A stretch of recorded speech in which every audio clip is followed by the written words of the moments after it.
एक व्यापारी अपने घोड़ों के साथ जंगल से गुजर रहा था। रास्ते में एक घोड़ा इतना थक गया कि वो बैठ गया और उठ ही नहीं पाया।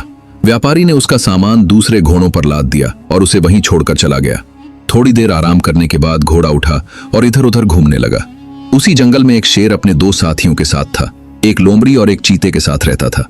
शेर ने जब घोड़े को देखा तो पूछा, तुम कौन हो? घोड़े ने अपनी सारी कहानी सुनाई।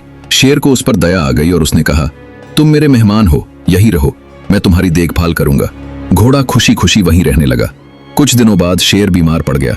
भूख से वह इतना कमजोर हो गया कि शिकार भी नहीं कर पाता था। चीते ने कहा, महाराज, अगर आपने जल्दी कुछ नहीं खाया तो आप और बीमार हो जाएंगे।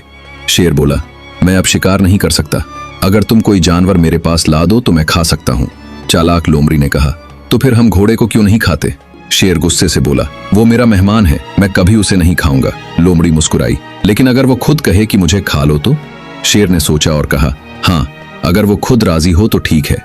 लोमड़ी और चीता घोड़े के पास गए।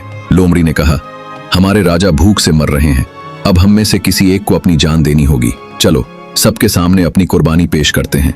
भोला भाला घोड़ा भी उनके साथ शेर के पास चला गया। शेर के सामने पहुंचकर लोमड़ी बोली, महाराज, मुझे खा लीजिए। चीता तुरंत बोला, नहीं नहीं, तुम तो बहुत छोटी हो, महाराज का पेट कैसे भरेगा, आप मुझे खा लीजिए। लोमड़ी चिल्लाई, अरे अगर तू मर गया तो राजा की रक्षा कौन करेगा? मुझे ही खाइए महाराज। ये सब देखकर सीधे साधे घोड़े ने सोचा, अरे वाह, ये दोनों खुद को पेश कर रहे हैं, फिर भी शेर इन्हें नहीं खा रहा।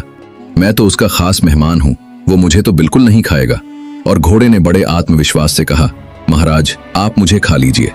बस यही तो लोमड़ी चाहती थी।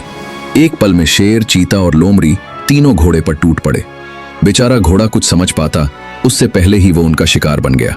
कहानी की सीख, जो लोग बहुत ज्यादा भोले और सीधे होते हैं वे अक्सर चालाक लोगों के झांसे में आ जाते हैं। दुनिया में दोस्ती दिखाने वाले हर व्यक्ति पर आंख मूंद कर भरोसा नहीं करना चाहिए।